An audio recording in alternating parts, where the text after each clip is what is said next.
దూత media power of news. Welcome to దూత media. బంగారం అనగానే ఎవరికైనా ఆసక్తి కలుగుతుంది. ఈ లోహం కేవలం ఆభరణంగా మాత్రమే కాదు, ఆర్థిక భద్రతకు, సామాజిక హోదాకు చిహ్నంగా నిలుస్తుంది. భారతదేశంలో బంగారానికి ప్రత్యేక స్థానం ఉంది.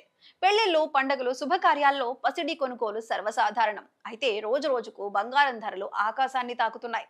సామాన్యులకు ఇది అందని ద్రాక్షగా మారుతోంది. ఈ నేపథ్యంలో అమెరికాకు చెందిన ఒక స్టార్టప్ కంపెనీ సంచలన ప్రకటన చేసింది. పాదరసం నుంచి బంగారం తయారు చేయవచ్చని, ఈ ప్రక్రియ భవిష్యత్తులో పసిడి ధరలను తగ్గించవచ్చని పేర్కొంది. ఈ విషయం ప్రపంచ వ్యాప్తంగా ఆసక్తిని రేకెత్తిస్తోంది. ఈ స్టార్టప్ ఏమిటి? ఈ ప్రక్రియ ఎలా జరుగుతోంది? దీనివల్ల బంగారం ధరలు నిజంగా తగ్గుతాయా? ఈ విషయాలను వివరంగా తెలుసుకుందాం. శాన్ ఫ్రాన్సిస్కోకు చెందిన మారథాన్ ఫ్యూజన్ అనే స్టార్టప్ ఈ సంచలన ప్రకటన చేసింది. ఈ సంస్థ న్యూక్లియర్ ఫ్యూజన్ టెక్నాలజీని ఉపయోగించి పాదరసం నుంచి బంగారం తయారు చేయడానికి కొత్త పద్ధతిని అభివృద్ధి చేసింది. ఈ ప్రక్రియ విజయవంతమైతే బంగారం ఉత్పత్తి ఖర్చు తగ్గటమే కాక దాని ధరలు కూడా గణనీయంగా తగ్గవచ్చని నిపుణులు భావిస్తున్నారు. ఈ సంస్థ ప్రకారం ఒక గిగావాట్ థర్మల్ పవర్ ప్లాంట్ లో ఏటా సుమారు 5 టన్నుల బంగారాన్ని ఉత్పత్తి చేయొచ్చు. ఈ ప్రక్రియలో బంగారం ఒక అదనపు ఉప ఉత్పత్తిగా లభిస్తుందని, ఇది ప్లాంట్ యొక్క విద్యుత్ ఉత్పత్తిని ప్రభావితం చేయదని సంస్థ తెలిపింది. ఈ ప్రక్రియ న్యూక్లియర్ ట్రాన్స్మ్యూటేషన్ అనే సాంకేతికతపై ఆధారపడి ఉంటుంది. ఈ పద్ధతిలో ఒక మూలకం యొక్క అణువులను మార్చడం ద్వారా దీన్ని మరో మూలకంగా రూపాంతరం చేస్తారు. పాదరసం, బంగారం రెండు రసాయన శాస్త్రంలో సమీప మూలకాలు. పాదరసం యొక్క అణువులో ఒక ప్రోటాన్ను తొలగించగలిగితే అది బంగారంగా మారే అవకాశం ఉంది.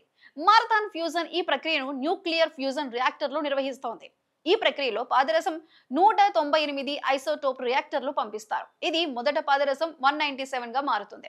ఈ అస్థిర ఐసోటోప్ సుమారు 64 గంటల్లో క్షీణించి బంగారం 197 గా రూపాంతరం చెందుతుంది. బంగారం 197 అనేది స్థిరమైన బంగారం ఐసోటోప్. ఈ ప్రక్రియకు అధిక శక్తితో కూడిన న్యూట్రాన్లు అవసరం. ఈ న్యూట్రాన్లు హైడ్రోజన్ ఐసోటోప్లపై డ్యూటేరియం, ట్రిటియం కలయిక నుంచి ఉత్పత్తి అవుతాయి. ఈ శక్తి ఫ్యూజన్ రియాక్టర్ లో స్థిరంగా విడుదలవుతుంది.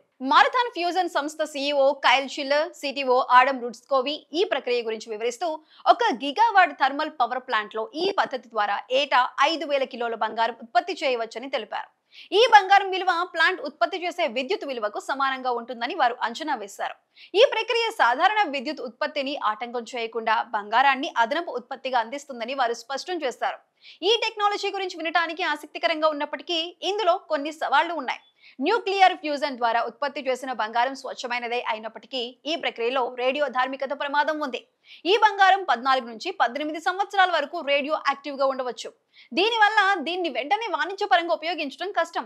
ఈ రేడియో ధార్మికతను తొలగించడానికి లేదా దాన్ని సురక్షిత స్థాయికి తగ్గించడానికి మరిన్ని పరిశోధనలు అవసరం. అంతేకాక న్యూక్లియర్ ఫ్యూజన్ టెక్నాలజీ ఇంకా వాణిజ్యపరంగా పూర్తి స్థాయిలో అందుబాటులోకి రాలేదు. గత కొన్ని దశాబ్దాలుగా శాస్త్రవేత్తలు ఈ రంగంలో పరిశోధనలు చేస్తున్నప్పటికీ ఇది ఇంకా ప్రాథమిక దశలోనే ఉంది. మారథాన్ ఫ్యూజన్ సంస్థ గత 3 ఏళ్లలో $6 మిలియన్ పెట్టుబడులు, $4 మిలియన్ ప్రభుత్వ గ్రాంట్లను సేకరించింది. ఈ నిధులతో ఈ సంస్థ తమ ఫ్యూజన్ రియాక్టర్ ను అభివృద్ధి చేస్తోంది. ఈ ప్రక్రియ ప్రాథమికంగా విజయవంతమైనప్పటికీ దీన్ని వాణిజ్య స్థాయిలో అమలు చేయడానికి భారీ పెట్టుబడులు, మరిన్ని సాంకేతిక మెరుగుదలలు అవసరం. ఈ సంస్థ ప్రకారం ఈ టెక్నాలజీ పూర్తిగా అమల్లోకి వస్తే బంగారం ఉత్పత్తి ఖర్చు గణనీయంగా తగ్గుతుంది. ఇది బంగారం ధరలపై ప్రభావం చూపవచ్చు. అయితే ఈ ప్రక్రియ పూర్తిగా వాణిజ్యపరంగా అందుబాటులోకి రావడానికి మరో దశాబ్దం లేదా అంతకంటే ఎక్కువ సమయం పట్టవచ్చని నిపుణులు అంచనా వేస్తున్నారు. ప్రపంచ వ్యాప్తంగా బంగారం డిమాండ్ ఎక్కువగా ఉంది. భారతదేశం, చైనా వంటి దేశాలు బంగారాన్ని భారీగా కొనుగోలు చేస్తున్నాయి. ఆర్థిక అనిశ్చితి, ద్రవ్యోల్బణం, రాజకీయ అస్థిరత వంటి కారణాల వల్ల బంగారం పెట్టుబడిగా ఎక్కువ మంది ఎంచుకుంటున్నారు. ఈ డిమాండ్ వల్ల బంగారం ధరలు నిరంతరం పెరుగుతున్నాయి. అటువంటి సమయంలో ఈ కొత్త టెక్నాలజీ బంగారం ఉత్పత్తిని సులభతరం చేస్తే ధరలు తగ్గే అవకాశం ఉంది. అయితే ఈ ప్రక్రియ ఆర్థిక వ్యవస్థపై ఎలాంటి ప్రభావం చూపుతుందనేది కూడా ఒక ముఖ్యమైన చర్చ. ఈ టెక్నాలజీ విజయవంతమైతే బంగారం ఉత్పత్తి సులభమవటంతో పాటు దాని ధరలు తగ్గవచ్చు. ఇది సామాన్యులకు బంగారం కొనుగోలును సులభతరం చేయొచ్చు.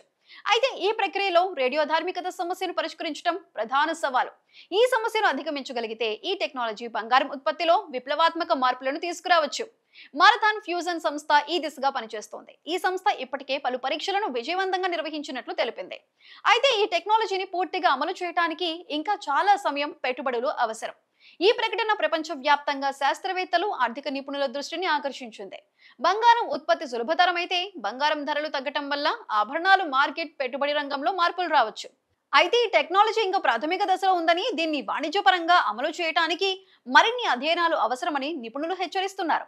ఈ ప్రక్రియ ఆశాజనకంగా ఉన్నప్పటికీ దీని ఫలితాలు పూర్తిగా స్పష్టమయ్యే వరకు ఆశావాదంతో పాటు జాగ్రత్తగా ఉండాలని సూచిస్తున్నారు. For more updates keep watching Dhootha media. For more updates, please subscribe Dutta Media.